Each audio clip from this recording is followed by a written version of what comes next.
Welcome to the Love Rekindled show, where real stories, heartfelt advice, and expert guidance come together to help you create richer, more meaningful relationships. Meet your certified relationship coaches, Margot and Antonio Taylor. Through transformative coaching, informative workshops, and special events, the Love Rekindled community empowers families and couples to grow closer, communicate openly, and embrace the power of love. This is the Love Rekindled show. Let's begin. Mr. Hank Stewart, it is such an honor to be here in your beautiful garden. Thank you. Yes, it's so beautiful. And so this setting feels symbolic. It feels peaceful. It feels nurturing and full of life. Just like this garden, your life's work has been about planting seeds of hope, of service, and of inspiration. So as we prepare for the Love Rekindled Secret Garden Gala, we will celebrate and honor you as a recipient of our 2026 Steward of Servitude Award. It feels only fitting that we begin our conversation right here, surrounded by the beauty you've cultivated, much like the lives you've touched. So today I'd like to take a journey with you through your story, from your roots and your family influence to the work that you've done as a poet, and the power impact of the Stewart Foundation that continues to transform lives even today. So I'm super excited, Hank. Thank you so much for giving us this opportunity. This is fun. I'm having. So first of all, let me thank you and Antonio, Margot. Thank you for saying my name. Yes. Thank you for choosing me for the first. You know, the beauty of being the first, nobody can come before you because it's the first. It's the first. It's the first. So yes. Thank you for allowing me to be a part of this. Absolutely. You know what, Hank? When Antonio and I thought to do the Secret Garden Gala, we knew that we wanted to honor someone that was really doing the work. You know, we talk about it all the time. A lot of time people have the accolades, but are you really doing the work? Within the last 7 years, Antonio and I have been impacted by the work you've done. You know, we've attended a lot of your events and we've seen such big impact in what you've made. So we thought that it was so important that we bring light to the work that you're doing in the community. And we want everyone to know who Mr. Hank Stewart is. Well, let me back up to you. There's a whole lot of people whose names are never mentioned, Margot, who make me look good. There's a whole lot of people who support me that they don't get the credit, right? I understand. They call my name. And every time I get an opportunity, I want to make sure that I say those names, like Absolutely. Gwen Mason, the Steward Foundation, Absolutely. you know, because I don't, you know, Gwen has been, she's the co-founder of the Steward Foundation. We started the foundation. It was Gwen, a young lady by the name of Allison Hornbucker, another young lady by the name of Jessica St. Paul. And we were all sitting talking, and Gwen and I pulled this whole thing together with the help of so many amazing people. But you can't say the Stewart Foundation without saying Gwen Mason's name. Oh, absolutely. Because and so I'm real big. I think it's criminal when you take credit for things that you did not do. I think there's an integrity issue that you have there. Absolutely. And so we have 40 volunteers at the drop of a hat will be there for us. 40 people. That's amazing. You know, some are retired, some have full-time jobs, they all have family.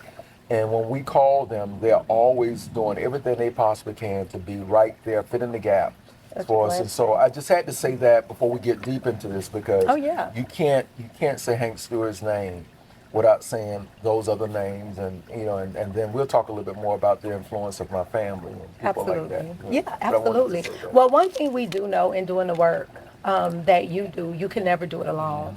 And you're so right.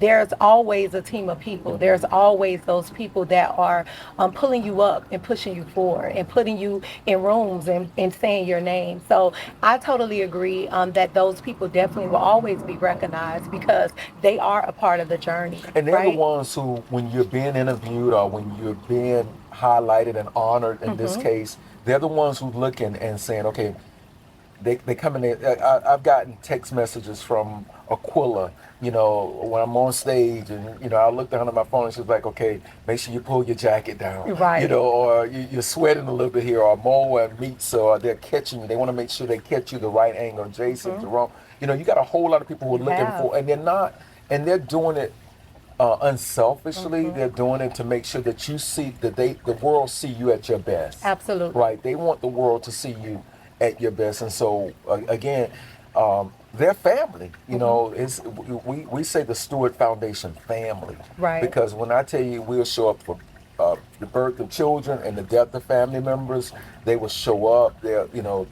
We have taken over entire repasses where we serve. I mean, wherever is needed, man, there's no job too big or too small for the foundation. So I love that about them. You know what, Hank, I appreciate that. And I think it's so important because that's doing the work. And a lot of people don't understand that's what it's all about. And not only just helping other people, but also the people that help you. And standing in the gap and being family and serving and supporting each other as we build, as we grow, as we do impact. So I love that, and I'm definitely here. And of course, you're so right. You don't hear the Steward Foundation name without Gwen Mason, because she is a big part of it. And we do salute to her as well for the work that she's doing, standing along with you in the community. So we're so super excited about that, okay? So we're going to go ahead and let's start from the beginning, Hank. Okay. Tell us a little bit about where you grew up, what your childhood was like. So from Jacksonville, Florida, a lot of people don't know this, Jacksonville, Duval County is the largest county in the country land-wise. And so I grew up but it's a big country city, right? Right. So the beauty is I grew up, there was 5 of us. I have 2 siblings who transitioned, an older sister and an older brother. My parents are deceased.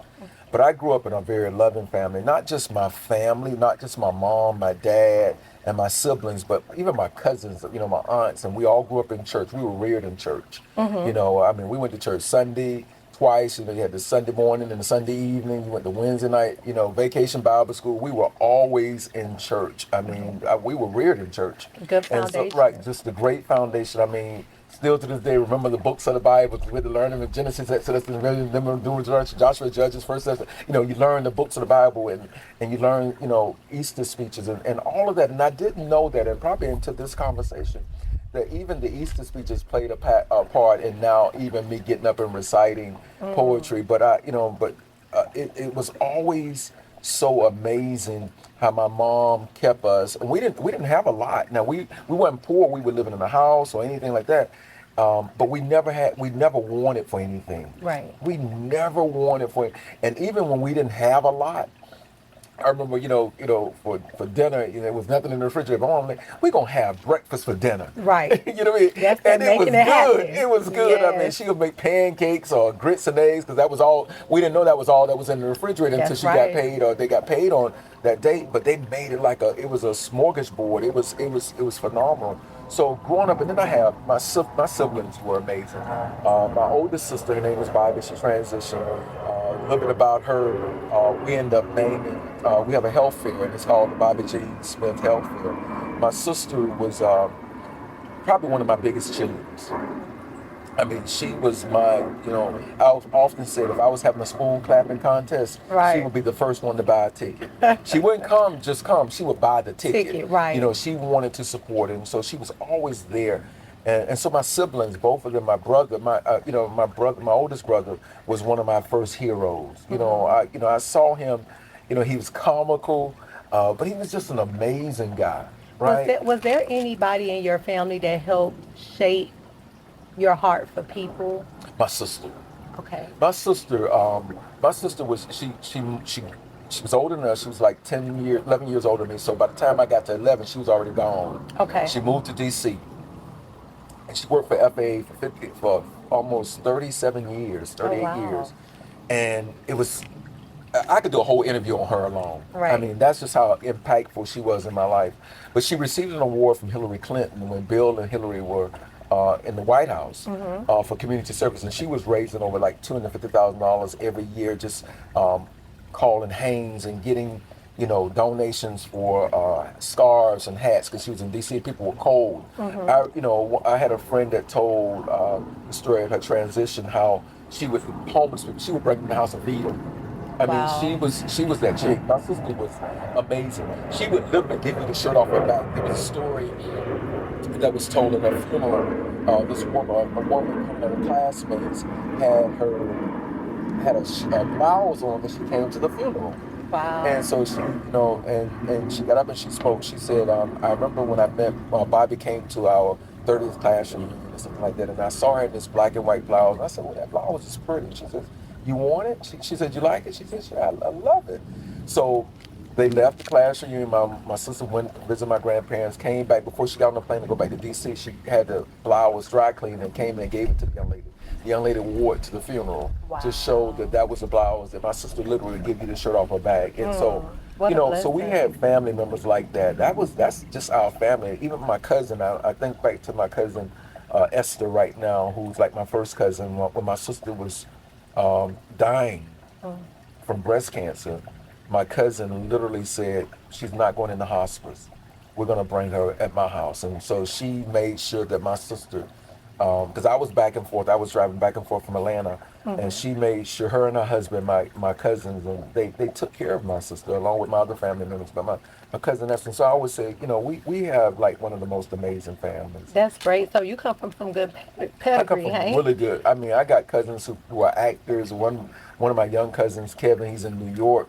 He was an understudy for Denzel. I have another cousin who's in BIM. He plays drums. He's a Grammy award-winning drummer. I have some pretty phenomenal cousins and siblings and just everybody. That's amazing. So at what point, was it a moment in your youth, or at what point did you realize that, you know what, I have a purpose to serve others? Or was that something embedded in you from your family? So that's a great question. I often tell people I have 2 days that I celebrate now, Margot. One is my birthday, September the 4th. November the 7th is my purpose date.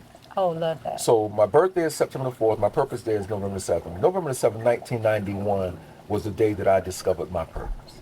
I was a manager at UPS working third shift. I've been promoted 4 times in 10 years, getting ready to go up the corporate ladder. I came home that morning, washed clothes, folded some clothes, did the dishes, took a shower, went to sleep, woke up around 5 o'clock. Never forget this. Woke up around 5 o'clock to get ready to go back to work. So around 6, I turned on the news, and the news was the news. Right. Murder, carjacking, inflation, all the typical things we hear on the news. The weather came on. It was horrible that day. Floods, tornadoes, and the weather was just horrible. I'm a sports junkie. I love football, basketball, baseball, hockey, race car driving, soccer, tennis, because I love the strategy of sports. It's a strategy in every sport. Right. That was the day that Magic Johnson declared he was HIV positive. Wow. I had never in my life seen the news so bad, Marco. I had never in my life seen the news so bad. Because usually if the news is bad, the weather would lighten up or the sports would lighten up. It was bad from start to finish. I started doodling on a sheet of paper. And the very first poem that God ever blessed me was a piece that's called Can You Hear Me? And it was real simple. It says, Lord, there's times when nothing is going right. Lord, there's times I can't find anything good to talk about. Lord, there's times when I cry. When did you hear me? Lord, there's times I've fallen and I wonder, did you see me? Can you hear me, Lord? Can you hear me? Can you hear me? Just give me a sign. And very softly, he spoke to my heart. He told me about Calvary, and this is what he said. He said, Hank, do you know they slapped me across my face because I heard your cry. They pierced me in my side because I heard your cry. They spit on me because I heard your cry, and I died on a Friday because I heard your cry. But I rose on a Sunday because I heard your cry. Now, my child, you have it all simply because I heard your cry. First thing that I ever wrote, but it changed my life. Wow. I started writing every single day. At that particular moment, that particular junction, I had just discovered my purpose. And so November the 7th is, I don't know, I think November the 7th is even more important to me than September the 4th. Wow. Because too often we are born and never understand why we were, what our purpose is. Yep. And we You're never so get to that point. Miles Monroe once said, the greatest tragedy in life is not death. Right. But the greatest tragedy in life is be given life and not know why you're living. Yes. To wake up and recognize that you have 60 seconds in a minute, 60 minutes in an hour, 24 hours in a day, 7 days in a week, 4 weeks in a month, 12 months in a year, multiply that time, the number of years you've been on this earth, and you have no idea why God put you here. You got to know your purpose. Mark Twain said the 2 greatest days of your life are not the days that you're born. It's the day that you're born, but the day that, and realize why you were born. And I said there are two great days. I think there are three great days: the day that you're born, the day that you're born again, and the Yes. day that you realize why you were born again. You Yes. know, so That's that amazing. purpose day is for me is so important. I love that. I love that. So you mentioned that you were born in Jacksonville, Florida, and I love that because I'm a Florida girl. I'm Yeah, from yeah, Miami. from the bottom. But all of my family, my mom is from Jacksonville, Florida, so I know all about Duval. So what made you move to Georgia? What brought you here? So my youngest brother was going to DeVry. This is funny. My youngest brother, my mom, we laughed about this up until the day she transitioned. My youngest brother was coming to DeVry. So my oldest brother and I, we rode with my mom to bring him here. Okay. So my mom and my brother were at the financial aid, doing all the financial aid work. And my brother and my oldest brother and I, we got in the car and we started riding. And we went down P Street. And all the beautiful sisters and the successful brothers we saw, because in Jacksonville at that time, I didn't see a whole lot of black men Right. driving Mercedes unless they were the pastor or the You're undertaker. right. You know what I mean? Wearing suits on a Tuesday. Correct. You know what I mean? Going to work, anti-shade case, briefcase. Atlanta just brought something different It to hit the different. black community and culture. It did. It hit different. It did. And so we were riding, and I was like, wow. And so on the way back, we left my brother, and he was settling into his dorm and all that. And on the way back, I said, I'm coming back. I'm coming back. Well, for a whole year, Margot, I was working at this place called Pick and Save. It was similar to like a Walmart. Maybe I've familiar. heard Pick and Save. Pick and Save, and I was buffing floors. I was going to a junior college in Jacksonville, and I was buffing floors. I saved every dime I had. I was driving a little Volkswagen Bug. I had just bought the Bug. Everybody had them Bugs back in the day. I paid the Bug off. I saved, put enough money. I knew my mom and dad didn't have enough money to send me, so I saved enough money and put it in the bank. So when I needed money, my mom could send me the money. Right. And I came back to Atlanta. I had a couple, particularly a neighbor who I grew up in Jacksonville. She was here. My brother ended up not liking school and came back. Oh, wow. So he did his purpose. His So purpose was to for me to get get you there here, and get me that's there. a blessing. And so, one of my homegirls, she was there, and I knew them very well. I knew her mom very well, and I said, "Can I room with you all?" And she said, "I need to check with my roommate." And she had another roommate, and we ended up being known as Three's Company. It was two girls and a guy, and just a bit. All of us are still close right now, and that's what That's brought great. me back. And I immediately got into school. I immediately found me a job because I didn't want to deplete the funds that I had, and I knew my mom. Right. If I spend everything, if I accept any money, she was gonna say, "You need to come home." Right. Right. And I right. did not You was want to trying come to make home. your way. Made my way, and I kept climbing the ladder, and from there, the rest is history. That's amazing. So how did your time in Georgia open the door to what will become your calling and what you're doing now with your poetry and with your foundation? What was that door that opened for you? So you know what? So being reared in church and connecting with the church when I got settled here, and I connected with a church called Antioch Baptist Church North. Reverend Cameron Madison Alexander. Okay. One of the best decisions I ever made in my entire life. Reverend Alexander was entrenched in the civil and human rights community, so he marched. I mean, he was, everybody said they marched with Dr. King, but he was truly one of those people who were with Dr. King, Dr. Lowry, Dr. Vivian, Ambassador Jim, Zenona Clayton, Rita Samuels, James Orange. He was really one of those entrenched, Fred Shuttlesworth. I mean, just so many people. He was there. And so our services were spiritually based, but it had that historical Right. flavor. Correct. And he was a man's man, and I saw the way his family responded to him. I saw the way his wife responded, his children responded, because you're right. A lot of times I think, one of the things that was really important, even in rearing my own son, was that how my son saw me. Right. Right? I saw too many people who had the respect of the community and the world, but didn't have the respect of their own family. And that's big. And I saw the respect that he had of his family. I saw the way his children respected his wife, respected him. And so he became a mentor of mine from a distance initially, and then when I started getting more active in church, he became really my mentor. He actually wrote a foreword to one of my books. Just an amazing guy. And so for me, it changed my life. when I started writing poetry, he was the president of the Georgia Baptist Convention.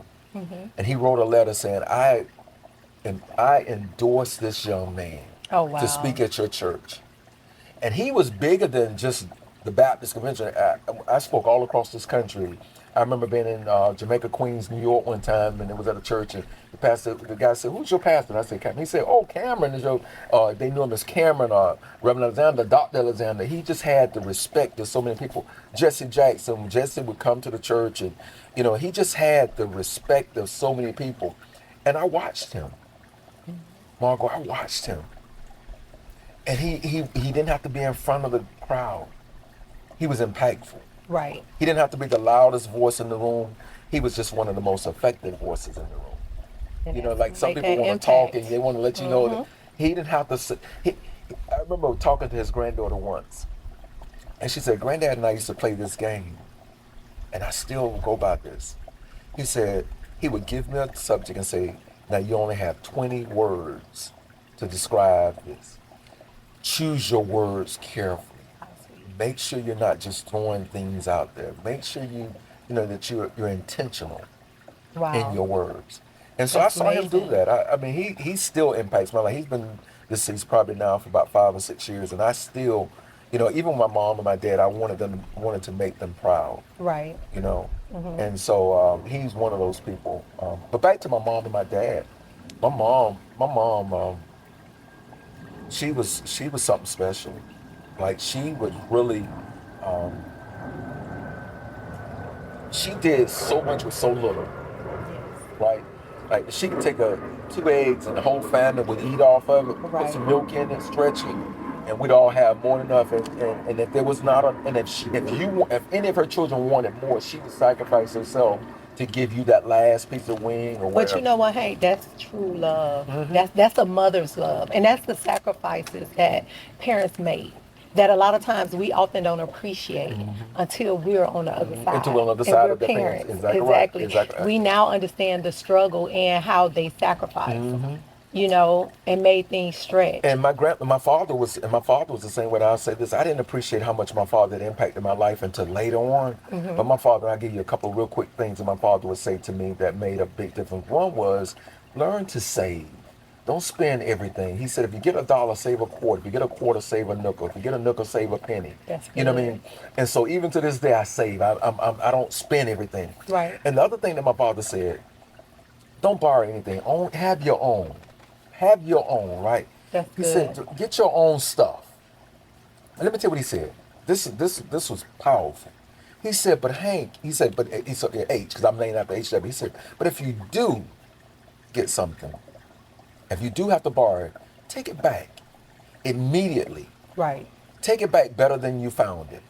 So if you borrow somebody's lawnmower, wash the lawnmower Lawnmower off before and you put take some it more back. gas in there. Make sure you don't take an empty lawnmower back to somebody. Take whatever you get back better than you found it. Oh, that's good. And so, so for me, it's like, that's who I am. I don't like borrowing anything from anybody. I like having my own. But if I do, you better believe I'm gonna bring it back on time. You don't have to come back and ask me. That's criminal that I come and borrow your lawnmower, right? And you got to come back and ask me for it. Right. I agree with that, Hank. I'm with you got- on that one. You shouldn't have to Don't come do back that. and ask me Right. Have for some- something. As soon as I get through cutting that grass, I should gonna clean clean it it off and bring it back. and take it back to you. I agree with that. So stuff But like that. but it's those things, Hank, that stick with you and that has groomed you to be the man that you are. And what a gift, because now you're giving that information to other young men and blessing other young men with that structure and understanding, because that's the way it's supposed to be. Exactly right. That's Exactly right. exactly how it's supposed to be. So before the world knew you as a leader and a servant, they knew you as a poet. Your voice has inspired thousands. Your words have healed hearts. And your poetry has carried messages that changes lives. When did you first discover your gift for writing poetry? I know you mentioned to us that you had that moment when you looked at the news, but was that the moment that you began to do it every single day from November the That was the 7th thing. on? That was the thing. That's amazing. And so then how did poetry become a platform for you to express faith, hope, and purpose? How did you get out of writing into your book and get into the ears and the eyes of the public so people can really know who you were? Church. Antioch provided a platform. In church, you don't know who's sitting in the pew next to you. That's true. Right? You don't know who's around you. So and Antioch was a pretty powerful, a very well-known church in the civil and human rights community. So everybody went there. You would have presidents of colleges, you have execs at corporations, and so when Reverend Alexander created speaking engagements and things of that nature for me, it would be a platform. Right. It would be a platform for me to recite and to inspire other people. Mm-hmm. And so when that happened, I was immediately asked by different organizations, sororities, fraternities, or whoever, can you come and speak at my church? Can you come and speak? Reverend Azan would have me at the on program for the Men's Day, or doing a tribute to the sisters, or for Pastor's Appreciation, or for whatever. And so whatever I was doing, they would create a platform for me to do a poem there. That's amazing. You with me? And so what happens is you got 4,000 people at church, right? So out of the 4,000 people you got at church, I don't know. So I won an Emmy back in 2007. And let's keep in mind, hey, Okay. I just want y'all to know this was all before social media. Yeah, So it wasn't no exactly. social media. We talking Exactly. about doing the work. We talking about like word of mouth back then. So that's amazing. So there was a young lady at my church who was one of the producers for Fox 5. Amazing. And so she saw me do Black History tributes and all that, and she says, I got an idea that I want to do at Fox for Black History. I want you to write some vignettes and perform them for Black History. So I wrote 5 vignettes. It was an exhausting day. We got a cameraman here, so he knows they got to get the different angles, and they had the up close, mid, far, and the boom and the gorilla boom on us. And I had to do the same poem 5 times and hit it every single time on that. And it was 5 different. So at Fox, we had a short one in which I had to do 5 commercials. We did 5 commercials in one day, which is unheard of. Right. Because it's That's so a lot much. of work. It's a lot. I was mentally exhausted, but obviously it went over. She took those pieces, created the vignettes, and we ended up winning a Pro Max, an Emmy, and a Gabby Award. Amazing. There was another young lady who had heard me, and she said, I want you to do some McDonald's commercials. So we helped coin the phrase 365, like 365 McDonald's. I'm loving it. So we did that. Oh, those cool. poems. Then I had to do another piece for Red Tails for McDonald's. So I did those pieces.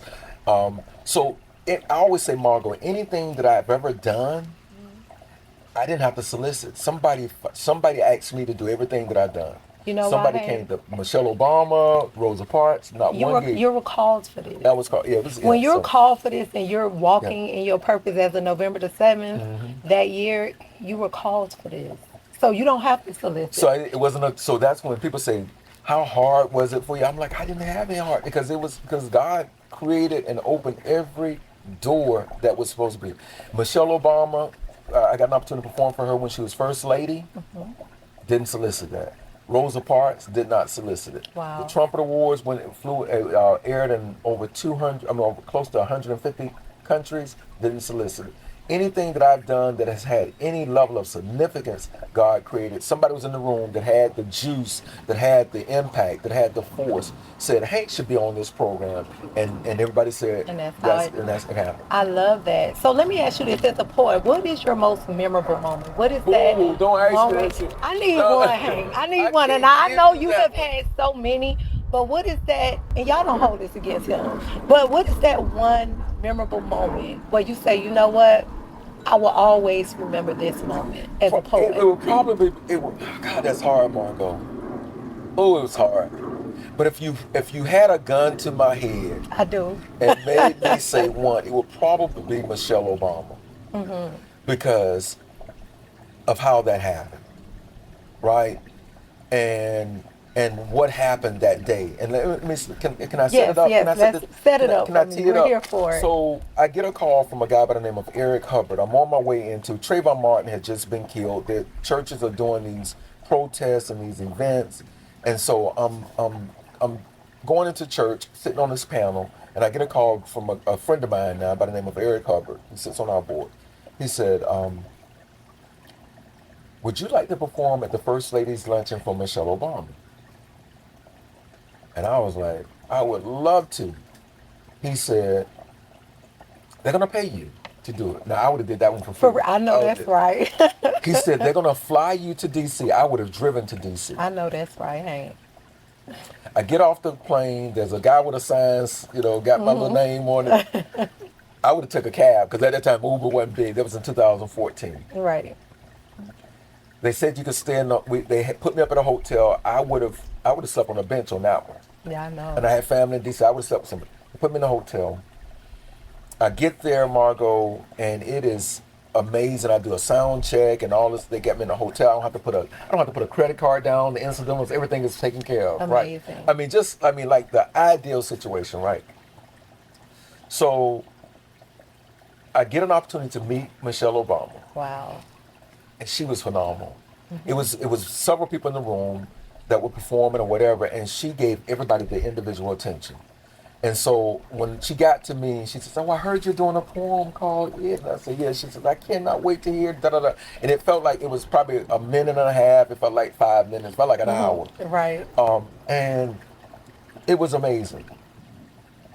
There were times where I was promised things that did not happen. Right. And I did not want to come back and have to explain that it did not happen. I you know get what I mean? it. So I was quiet up until it happened, but it was phenomenal. That's amazing. Well, listen, I could only imagine performing for Michelle Obama. Yeah, it was like, crazy. I could imagine that was top tier.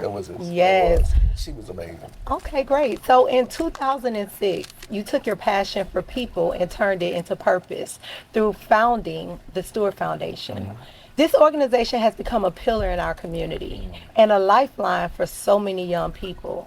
So tell us a little bit about the Steward Foundation. You talked to us about how it began, with who you partnered with to begin, but how was it inspired to be created? How did y'all just really sit down and say, you know what, we really want to impact the youth? Okay, so at that particular time, we started losing. Gwen and I saw a lot of our civil and human rights legends starting to die. Okay. Or their steps were getting slower. What we did not see was the emphasis on civil and human rights. Right. The civil rights community leaders, right? And so we said, let's help develop leaders. And so that's where we came with the phrase "leaders of tomorrow," a leader of tomorrow.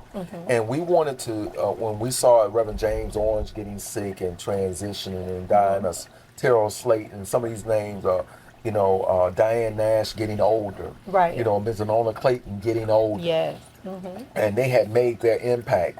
And how do we start to put our young people in the rooms? And because we had favor, right? Dr. Lowry was our very first, Tyrone Brooks, State Representative Tyrone, our very first speakers to our young people. So when we came up with the idea of swearing our youth officers in and getting green jackets, Justice Robert Benham, who sat on the Georgia Supreme Court justice, swore them in. They've had judges swear them in. Everything. So we had access to legends and leaders, and we brought them in to speak. Bonnie Jackson Ramsey, Maynard Jackson's first wife, the very first African-American first lady of Atlanta, spoke to our kids. They were our women's history program speakers. And so we've been really fortunate. We had access. And Reverend Alexander, going back to him again, created that access that I had to some of these people. And because they knew him and trusted him, they trusted me. That's amazing. Right? And they trusted us. That's amazing. And so at White Linen, I never forget. So a quick story. When I worked, before 2006, I worked for Jesse Jackson from 2000 to 2005. Okay. And it was the best job. Now, I left UPS. When I left UPS, I took a management buyout. I had no desire to get a job. I was going to do just poetry. I was going to live off poetry. I had some stocks. I had some people were starting to book me. Right. And a lot of gigs that I was getting. I'm not going back. I'm going to push this. I had this guy by the name of Arthur. I can't think of Arthur's last name.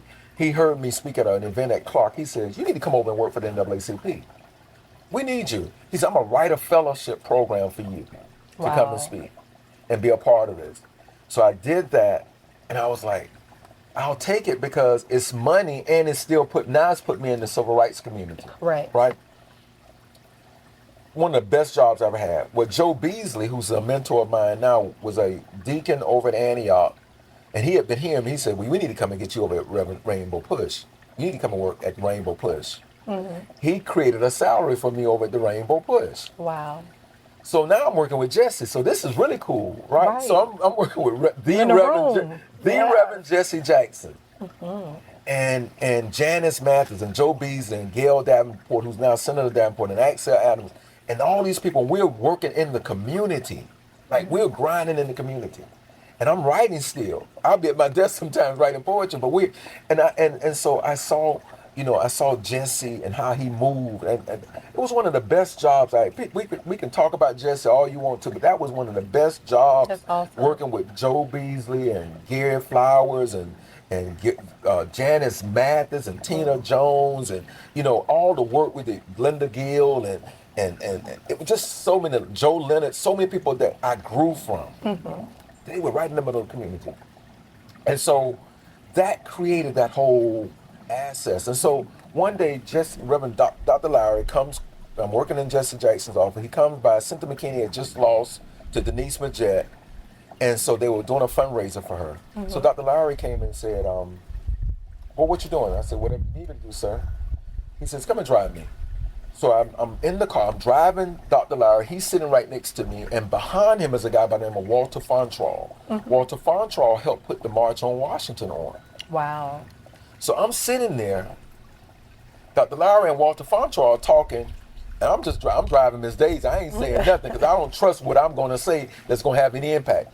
And they're saying, remember when Martin said, and they're just talking about Martin, not Dr. King, Martin, and Walter Fontraw, and I remember Aretha, and I remember Mahalia, and I'm sitting up here. I'm getting a history lesson just listening to Tammy. Wow. So I didn't know that would have an impact. So when Gwen and I started the foundation, and we were doing our white linen affairs, and we were pushing. Now we put our young people in the car with Dr. Ambassador Andrew Young. We put our young people in the car with Ms. Nona Clayton. We put our people in the car with the Dr. C.T. Vivian, because they're going to hear more in that car in those conversations. That's a blessing. And so when Dr. Lowry passed, our kids were calling, crying, because they had personal relationships with him. Dr. Vivian, Congressman John Lewis came to White Linen on several occasions and spoke to our young people. Hey, that is such a blessing. And I could tell you, this is why this interview was so important to us, because of the opportunities that you're giving our youth.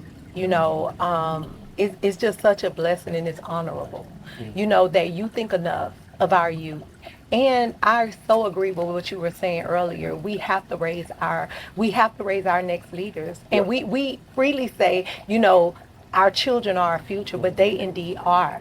And as leaders, we do have to be conscious and intentional of what we're pouring into our youth and what we're showing them and exposing them to. Children are 20% of the population and 100% of our future. Absolutely. And if you only invest in that 20%, you have 100%. You'd be hard-pressed to find Jewish children who don't know their history. That's right. You'd be hard-pressed that don't know the Holocaust.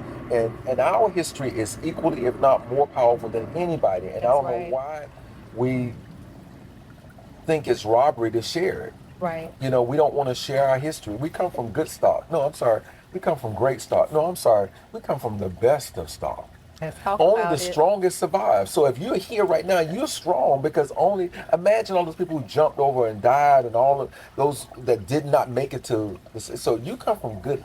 So we tell our children that, and we want them to understand that, and people know that, and that's why they try to suppress our history. I could tell you myself, just being around the youth, because my husband and I, and our organization has volunteered with the Hank Stewart Foundation numerous of times. But I can tell you, every time that I'm around, I'm at a ceremony or an event where the young people are getting up speaking, I am impressed every single time, because I see young children from all type of walks of life who come together, and you're giving them that opportunity to know civil rights leaders, to ride in the car with them, to speak well of them. Just like in March, I went to your event where you had the women's event, and just seeing the young men showing up in their blazers and honoring the women. I mean, it's just amazing what you all are doing with the youth. So kudos to you guys at the Steward Foundation, because you guys are definitely doing the work. And actually, just as another leader leader in the community, and watching you and your organization, you inspire me so much. Your organization inspired me so much Wow. every single day. So one of the most profound aspects of your work has been your dedication to youth and detention centers across Georgia. You visited all 25 centers at least twice, you told me, showing compassion in some of the hardest places. So what led you to begin working with the youth in the detention centers? So another mentor by the name of Dr. Thomas Coleman had heard me, and they were doing some programs in the youth detention center, and they wanted some speakers to come in and, and talk to our young people. And the first one I spoke to, this was years ago, it was at Bell Island, which was right below Macon. And so I went in and I was doing creative writing courses. As a matter of fact, Gwen helped to create the writing course that I was going to do. And so I went in and did some programs, and they saw tremendous gain from the young men. And so one young man, as a matter of fact, I'll show you the story when we go back upstairs. I'll show you the story. But one young man, he had gone to court, came back, and they had deleted the program. And he wrote me a letter saying, "What happened to the program? I missed the program." Right. And so years later, Dr. Coleman's wife is doing a program in the youth detention center. So she called and she says, "I heard about you." And so she said, "I told someone to call you," and it was a lady by the name of Miss Winifred Pierce. And we went into the youth detention center and I drove to all 25 twice, Savannah, Clyston, East McCall, went down to Macon, up to Rome, Dalton, Gainesville, Marietta, Augusta, Wilkes, Millersville, Rockdale, DeKalb, Metro, Stonewall, Hampton, Columbus, Terrell, Sumter, Chris, Thomasville, and then in the Waycross. Wow. But what happened was we were changing the lives. I would give a young man 2 cards, and I would have them to write their dreams and goals. And one of the things that became a staple in the youth detention center, I would say, if you're reading a sentence and you get to a comma, what do you do? And they say, you pause. I said, well, what do you do when you get to the period? They say, you stop. I said, I want you all to repeat after me, this is my comma, not my period. This is my comma, not my period. That became the staple in all 25 youth detention centers. I would say, this is my comma, and they would say, not my period. I love that. And it was crazy because the kids would get shipped around in different facilities, and I would go to, and some kids saw me twice. And when I said, this is my comma, they would say, not my period, because they had heard me back in Macon, and now they were in Rome. Hank, you know what? I want to stop you right here, and I want to just say this to you. And I'm saying this just truly from the bottom of my heart. I need you to know that type of work, and you going twice to 25 different detention centers, driving around the state of Georgia, is like, I have no words for like just honoring you for that. Because those are the children, those are the youth that are forgotten about. Those are the youth that are doing time and they're tucked away and they just was a statistic. And you have it in your heart and found it in your purpose to drive around to these facilities, not once, but twice, and really pour into these young people. And I think the thing that is so interesting about you, that's why I'm just loving this interview, is the fact that you're so multifaceted, right? You're not just dealing with the kids in the community to make a difference and raise leaders. You're going back, Hank, and you're reaching those children that are lost, those children that lost their way, those children that didn't have a chance to reach your program in time enough, and you still going back and you're pouring into them and showing them that, listen, this is just your comma, not your period. I've spoken at so many HBCUs, Wow. touring with Susan Taylor, Dr. C.T. Vivian, Judge Glenda Hatchett, Wow. Judge Penny Brown Reynolds, Melanie Campbell. I'm on this panel with all of these people sitting on, because Tommy Joyce said, you need to be here. And these kids, you got something they need to hear. You do. And so I'm still doing tours, the legacy tour, and the Ambassador Andrew Young, Emergence Leaders. We get to bring our young people to that. Sit on the board of workforce development. So we get to get jobs for young people. I get to advocate on behalf. I don't have the credentials to sit there, but they created those opportunities for me to be there. I say that because a lot of those folk have gone to school and they have the I don't want to undermine their credentials. But you know what, Hank, with all due respect, you're not undermining their credentials, but you have to understand you put in the work. Yeah.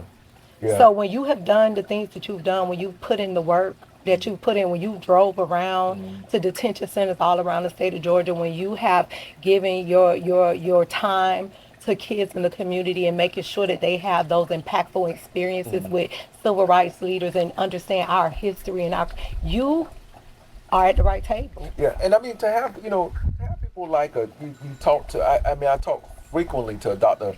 Judge Glenda Hatcher.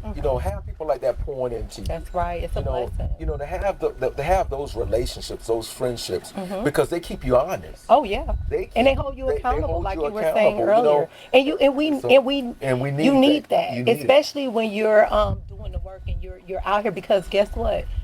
You're next. They're shifting out. They still paving, just like seeing Miss Lenona Clayton, 95, and she's still talking. She's still at events. She's still educating us. She's still keeping us honest. To this very day. Yeah. So I want to ask you this, Hank, with everything that you've done with the youth and the pouring and all the things, what does it mean to you to see a youth that you've mentored in your organization come back years later to serve at any of your events? We were fortunate recently. I'm asked often to host when one of the DJs like Derek Bozeman or D. Dawkins Hagley, who's on WLK, they'll ask me if they're going to be out of town or not to host it for them. So one of the shows that we did not too long ago was a show called Where Are They Now? Oh wow! And we did a show with our young people, and that was really tough to do, because this show we couldn't have no more than 10, 12 speakers. Couldn't have no more than 10, 12 speakers. Right. And so on this, we were able to call in some young people and have them talk about where they're doing now. We had PhDs, medical professionals. We had students who are working for Federal Home and Loan Bank, in the finance. We had students who are teaching now, who are entrepreneurs, and just to see those students and all of their impact and what they're doing and being leaders. I was one of my students called me one time. She was at North Carolina A&T, and she was over the Toastmasters. And we had Toastmasters in the foundation. And so she ran that thing, and I flew up to be one of their speakers to it. Oh, that's amazing. And she was blown, and I was blown away. Not she, I was blown away how much she had advanced, and she was running their Toastmasters she's an Aggie, and just running it. So it was just, it's very rewarding. It's very rewarding to see it, because we know that, we're doing the work. That's such a blessing. And so if you had to describe the legacy of the Stewart Foundation with one word, what would it be? Legacy. And why? Legacy. And why? Because legacy is what we're building. Yes. We're building every single day. We're building legacy. Every child we pour into is a part of it. We're fortunate to say that we've impacted over 40,000 students. That's a blessing. In 20 years, over 40,000. When you come to a Southwest DeKalb career day, and we got 225 speakers going in and taking over the entire school, that's your impact. But we have students that we see on a monthly basis, or students that we see on a weekly basis. That's it. We're pouring into legacy, right. Not just our legacy, but some of their family legacy. Yes, absolutely. So legacy is a great word for that. So Mr. Hank Stewart has often said that great leaders are great students. You've mentioned many times that you've been blessed with incredible mentors who have poured into your life. Just so we can just share, because of course when I hear some of the names, I can tell you, when you say some of the names to me, I'm saying to myself, wow, like you actually had, that person, that interaction with them. So I would love for you to share with us, what are some of the most important lessons you've learned, and what are some of your mentors who have helped you along the way? So it would start out with my parents. I was Ruth Stewart, Henry Stewart, which I'm named after my namesake. I would definitely say my grandfather. My grandfather was he was everything, and his kids respected. And I'm often drawn to men who have the respect of their family. Yes. To me, that matters. That's right? Big. That's big. My pastor, Cameron Madison Alexander, the Tommy Dortch, the Dr. Joseph Eccles Lowry, the Zanona Clayton, the Rita Samuels, the Janice Mathis, the Helen Butler, the James Orange, the Cleophas Orange, the Jemima Orange, right? Congressman, John Lewis, Hank Johnson. I'm the poet laureate of the 4th Congressional District right now because of Hank Johnson. It's written in Congress. Right. I mean, like, you know how many people want that title to be poet laureate? So That's Congressman Hank Johnson, Marita Johnson, the commissioner, who she was one of the first people to give us money during COVID. A lot of people started suffering, Yes. right, and hurting. She was like, okay, we're going to send y'all some money. I need you to get this money on the ground. And she was adamant about making, and then gave us money over and over and over again. A blessing. Marita and Hank Johnson, Commissioner Marita Johnson, Congressman Hank Johnson have changed my life, right? What their impact, the Tommy Dortch, the Carol Dortch, the Zanona Claytons, the Thomas Nathaniel Todd, who's deceased right now, but he was the very first law professor at Northwestern University. Mm-hmm. He was actually the legal mind behind Operation Push Jesse Jackson. He helped to coin the phrase "People United to Save Humanity," right? Him and it's so many people. Willie Bolden, when I look back over the people who have poured into me, the Judge Penny Brown Reynolds, the Judge Glenda Hatches, Scarlett Presley Browns and the Wendell Browns, and it's just couples who I see like the Margot and the Antonio, couples that I see who do it together is inspiring, right? It's so many people, my family, my sisters, my brothers. And you know what, Hank? I wanted you to share everybody's name you could possibly think of right now, because I need other people and I need our community to understand what it takes. Yeah. It takes a lot of pouring. It takes a lot of dedication. It takes a lot of real work. Guys, listen, it's people that are doing real work out here, and they're not posting it all over social media. It's not here for everyone to see, but you see the impact. You see the difference in their community. You see the difference in the children's lives that they have affected. So, Hank. And let me say, C.T. Vivian. Hosea Williams. You don't hear that name a lot. Right. But when I tell you what Hosea Williams meant to Dr. King and what he meant to our community, and his daughters, Elizabeth Malama, who's still feeding the homeless right now, I mean, like grinding, her and her husband, grinding right now.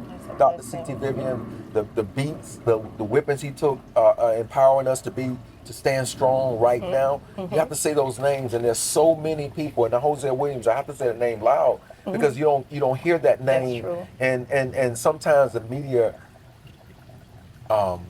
smears it in such a way that we don't have the respect that we should have for it. Right. You understand my point? Yeah. And so Hosea Williams, what he did for this community, and Ambassador Andrew Young, but people don't know half of what Ambassador Andrew Young has done. Yes. I mean, this man has had, we would be happy just to have been mayor, not to have been, to mention he's been the congressman, the ambassador, he's an entrepreneur, Amazing. When you look back at, I hope when people look at this video, they don't focus on me. They look at the names that I'm saying and start doing the research on those names. Because those are some powerful names people that have telling made you, some impact. And Hank, we understand with doing this work, it's not easy. And sometimes you get tired, because you're always pouring, you're always giving out, you're always helping.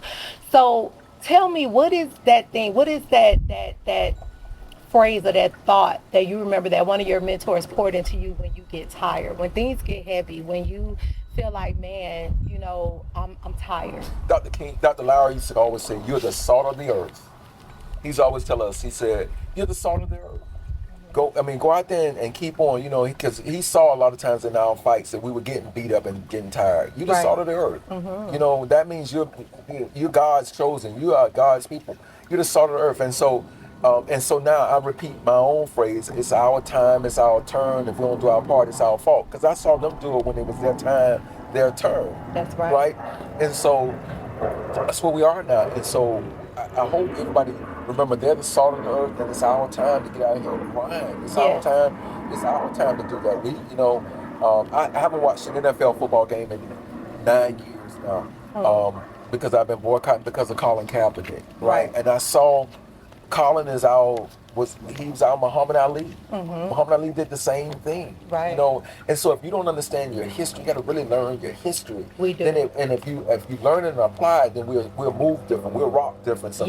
Yes. In some things. Yeah, because we'll understand what all happened and Exactly who right. and our ancestors and the people before us, the fight they had, and how they paved the way. Trayvon Martin was the Emmett Till. Absolutely. And if you don't understand history, That's you don't right. see the connection between these, Correct. right? Correct. And so it's just we're in interesting times. But that's Dr. Lowry. He was phenomenal. He was phenomenal. Well, Hank, I really enjoyed this interview. And on the behalf of the Love Rekindled family, we want to sincerely thank you for opening your heart, your home, and your beautiful garden to us today. This moment has been nothing short of inspiring. Your words, your work, and your unwavering dedication to our youth and community continue to plant seeds of hope that will blossom for generations to come. You've shown us that true servitude is not about recognition. It's about the impact we make when we lead with love, purpose, and humility. As we prepare to honor you at the 2026 Love Rekindled Secret Garden Gala with the Steward of Servitude Award, please know that your legacy has already taken root in the hearts of so many. Thank you, Mr. Hank Stewart, for your light, your leadership, and your love for humanity. You remind us all that when we pour into others, we truly help the world bloom. Can I say one thing before you finish that I gotta say? Sure. And I gotta shout out my son and my grandson. Yes, you most certainly I can. gotta shout out Austin and my daughter-in-law Shay, my grandson's mom, and just that love Yes, inspires me to work even harder now love that. for him, Love that. for Amir Wesley Nicholas Stewart. Love that, This Amir. Amir Wesley, which is they named him, gave him my middle name, Nicholas Stewart.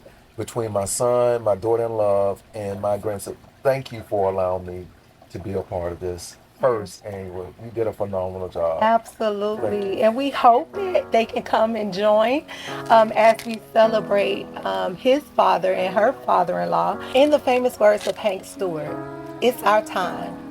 It's our turn. And if we do nothing, it's our fault. Thanks for joining us.